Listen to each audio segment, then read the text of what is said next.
Hola, jo sóc la Laia I jo sóc la Gemma. i benvinguts a un nou episodi de Bata. I Bota.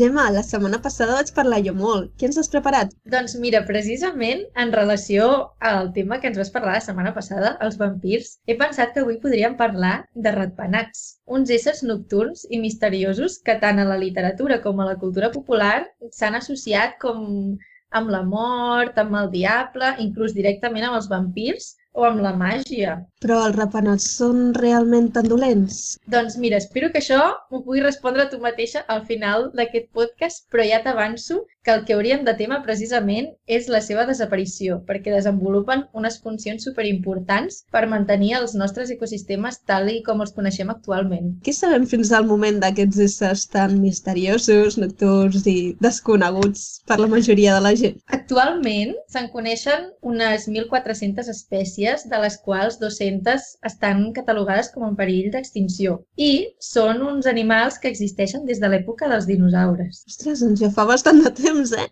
Doncs sí, Laia, i a més han desenvolupat unes característiques sorprenents que fa que siguin els únics mamífers capaços de volar. De fet, la paraula quiròpter, que és el nom científic de ratpenat, prové precisament de dues paraules gregues, que són ker, que significa mà, i pteron, que significa ala. Tampoc se n'esmeren molt, amb el nom. No, realment no. Tenen unes ales que estan formades a partir d'una modificació de les extremitats anteriors i és que han patit un allargament dels dits, amb excepció del dit gros. I aquests dits, a més, s'han mantenit units a través d'unes membranes que s'anomenen patagi. I això és el que permet que sigui una ala pròpiament dita. Aleshores contenen 5 dits com nosaltres, però hi ha un que s'ha allargat, no? 4.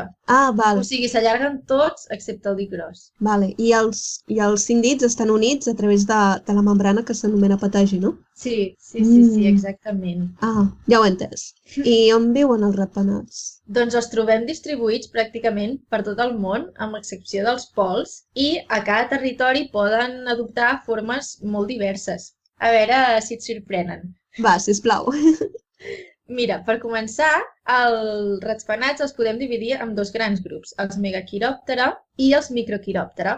Els megaquiròptera són ratpenats que s'alimenten sobretot del nèctar de les flors o de fruites i els trobem a les regions tropicals d'Àsia, Àfrica i Oceania. Els sentits que tenen més desenvolupats són l'olfacte i la vista. I un exemple particular de megaquiròptera són les guineus voladores, que són un dels ratpenats més grans del món. Em sabries dir més o menys quan creus que poden mesurar? Doncs no sé, si el seu nom es diu guineu voladora, doncs tindran el tamany d'una guineu petita o... no? Jo crec que una miqueta més, Mira què et diré, que amb les ales obertes poden arribar a mesurar fins a 1,7 metres. Ostres, això seria més gran que tu i que jo, Gemma. Sí.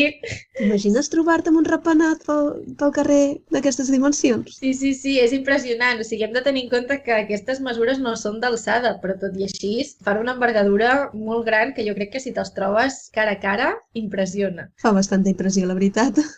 D'altra banda, trobem a Centre i Sud-amèrica un altre cas molt curiós, els coneguts popularment com a vampirs, i que potser d'aquí ve una miqueta aquesta associació que s'ha fet de ratpenats amb vampirs, no? Ara ho veurem. Perquè la característica principal d'aquestes espècies és que s'alimenten exclusivament de la sang. De què? Doncs d'aus o bé de mamífers, normalment de bestiar perquè és el que troben de forma més abundant. El que fan aquests ratpenats és que s'aproximen a les seves víctimes a través del terra perquè també han desenvolupat la capacitat de fer com petits saltets i de caminar. Llavors s'aproximen a través del terra de forma silenciosa i tenen en el seu morro uns sensors tèrmics que els permeten localitzar les venes més properes a la superfície, no? I un cop han fet aquest foradet, on surt una miqueta de sang, doncs van llepant amb la llengua la sang que en surt durant uns 30 minuts. Em sembla curiós el fet aquest de que vagin llepant la sang i no xuclant, com els pinten a les pel·lícules. Sí. I aquesta mossegada fa mal? Doncs es creu que no, perquè moltes vegades la presa ni s'immuta i a més també la quantitat que extreuen de sang tampoc posa en perill la vida de l'animal, de la víctima, vaja. L'únic risc que podrien córrer és la transmissió de malalties a través de la mossegada o bé que s'infecti la ferida pròpiament dita. Però a part d'això no hi ha riscos majors. Però clar, sí que és veritat que les poblacions que conviuen amb aquests ratpenats tenen molt mal vistos perquè clar, afecten el seu bestiar. S'han donat casos de que aquests ratpenats hagin mossegat a persones? Doncs sí, però s'ha de tenir en compte que és una cosa més aviat ocasional i ja et dic, normalment ataquen a bestiar. Però sí que és veritat que vaig veure un documental, per exemple, del programa Escarabajo Verde, on anaven a visitar un estable on hi havia cavalls per tal de gravar imatges de com aquests ratpenats ataquen a les seves preses. I clar, el que ells no havien pensat és que també els podien atacar amb ells. I clar, doncs s'havien literalment d'escapar, per dir-ho així, dels petits ratpenats que els anaven com perseguint en busca dels seus peus, saps? Però clar, se suposa que tu ja els veus venir i t'apartes d'ells. Tampoc són un perill més gran més enllà d'això. Saps el que estava pensant? Què? Saps que el capítol passat vam parlar sobre vampirs? Sí. I que hi havia algunes malalties que estaven relacionades amb els vampirs. Exacte, sí. Una de les malalties que estava relacionada amb els vampirs, que no vam esmentar, va ser la ràbia. Sí. I qui són uns grans transmissors de la ràbia? Els ratpenats. Que potser també podrien estar connectats per aquí. Qui sap? De fet, és això, un dels principals problemes que tenen també amb el bestiar és la transmissió de la ràbia i utilitzen vacunes per evitar la transmissió d'aquesta malaltia. Bueno, i sense desviar-nos del tema, fent aquest petit incís sobre el podcast anterior, a casa nostra també hi ha ratpenats? Doncs mira, aquí a Catalunya també tenim ratpenats, però els que trobem aquí són ratpenats del subordre Microcheiroptera, que són aquells que s'alimenten bàsicament d'insectes.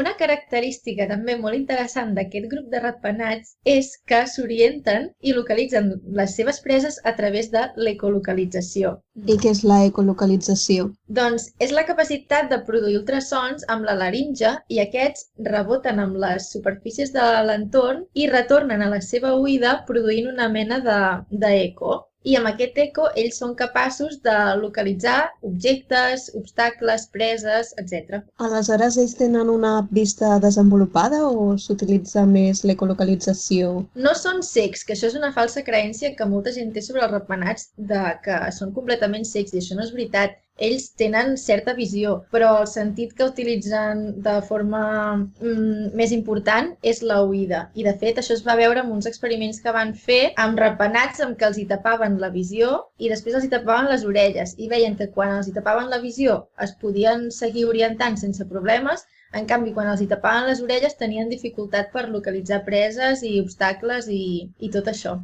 Saps algun altre animal que també utilitzi aquesta tècnica? Doncs mira, relacionat amb els ratpenats, tenim un cas molt curiós, que és el de les papallones nocturnes, que elles el que fan és utilitzar també ultrasons per despistar o bé espantar els seus depredadors. I saps qui són els seus depredadors, precisament? Els ratpenats. Correcte! Doncs sí, els ratpenats. Llavors elles el que fan és emetre ultrasons que interfereixen precisament amb els ultrasons que emeten els ratpenats per localitzar-les. I d'aquesta manera els poden despistar i tenen l'oportunitat d'escapar-se. Ostres, és molt curiós. I t'imagines que nosaltres poguéssim fer això? Doncs, i si et digués que els humans també podríem desenvolupar aquesta capacitat? Et diria que t'estàs quedant amb mi, però al 100%. Doncs ara t'explicaré un cas que a mi em va impressionar bastant, que és el del Daniel Kish, més conegut com a home ratpenat. I és que ell va demostrar que la visió no està als nostres ulls, sinó que a la nostra ment. El Daniel va néixer amb un retinoblastoma bilateral, que és un tipus de càncer de retina, i es va quedar completament cec als 13 mesos de vida. Però amb el temps va començar a produir un so clic, que s'anomena, que és com un espetec, amb la llengua. I cada clic produeix unes ones sonores, les quals, al rebotar amb les superfícies que l'envolten, retornen a la seva oïda com un eco dèbil. I el seu cervell, amb el temps, ha après a processar aquests ecos i a transformar-los en imatges dinàmiques, de manera que ell és capaç d'orientar-se i moure's a base de produir aquests clics amb la seva llengua. Doncs em sembla impressionant. T'imagines poder fer una cursa d'obstacles per la nit i poder anar per al bosc sense veure res, només anar fent espetecs amb la llengua? Sí, sí, sí. I a més és com tenir una visió de 360 graus, perquè, clar, el so va cap a tot arreu i l'eco també retorna de tot arreu. No és com quan utilitzem la vista que només veiem més aviat frontalment. Com si t'envoltés, pots veure també el que hi ha al darrere. Bueno, pots Exacte. escoltar. Pots escoltar el que tens davant, el que tens darrere, el que hi ha darrere d'una cantonada que tu no podries veure amb la vista. Realment és superinteressant, és impressionant. El Daniel, per exemple, ell és capaç d'anar en bicicleta al mig del trànsit i també pot localitzar cases a 50 metres i cotxes i arbustos a 5 metres. En sèrio? Em sembla increïble. Sí, sí, sí. I el més impactant és que no és un cas aïllat, el seu. Ell va ser com la primera persona a desenvolupar-ho, però l'any 2000 va fundar una organització anomenada World Access for the Blind per ensenyar aquesta tècnica a milers de persones cegues d'arreu del món i ara doncs, hi ha molta gent que està aprenent a utilitzar l'ecolocalització per poder-se moure de forma més independent. Molt fort, Gemma. Doncs quan acabem de gravar aniré directe al YouTube a veure-ho.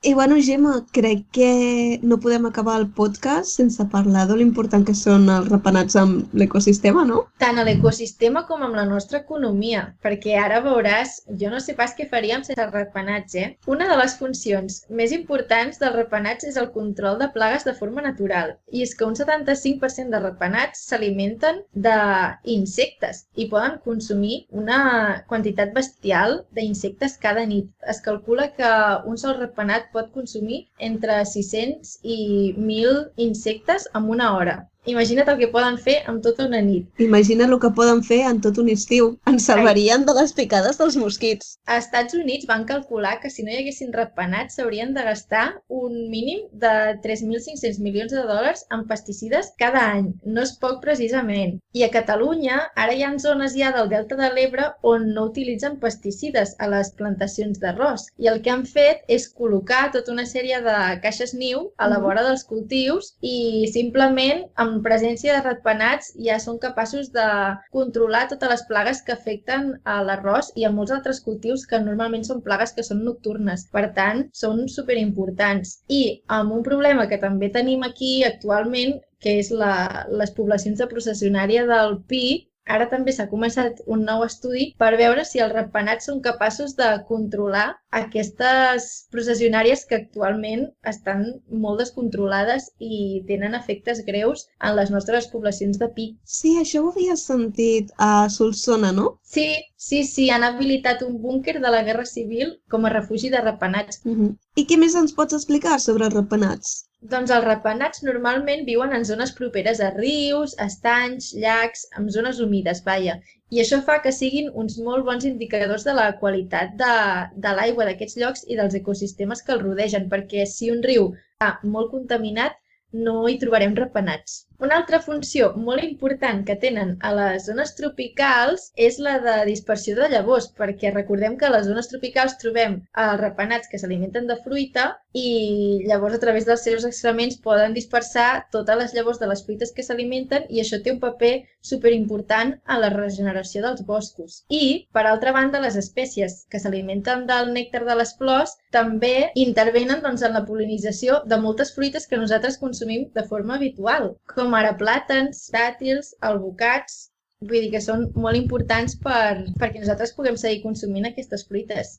I per últim, els excrements dels ratpenats, que és una cosa que a la gent que deu tenir a casa no sol fer molta gràcia, també els podem utilitzar perquè són un bon fertilitzant natural. Així que, com veiem, són uns éssers molt complets. Ja crec, Gemma, que t'has oblidat de dir una cosa molt important. Quina? Sense els ratpenats no hi hauria tequila. També és completament cert, sí. Pels amants del tequila, a conservar els ratpenats. Doncs sí que és injusta la mala fama que tenen. Exacte, sí, esperem que amb el temps puguem canviar una miqueta aquesta imatge i la població en general faci més esforços per la seva conservació, perquè són molt importants per això, per mantenir els ecosistemes tal i com els coneixem avui en dia. Doncs gràcies, Gemma, per tota la informació que ens has donat avui sobre ratpenats. Crec que ha estat molt interessant i ajudarà a molts audients a veure els ratpenats amb un altre punt de vista. Espero que us hagi agradat i fins aquí el podcast d'avui. Moltes gràcies per escoltar-nos i ens veiem en el pròxim podcast. Stay curious!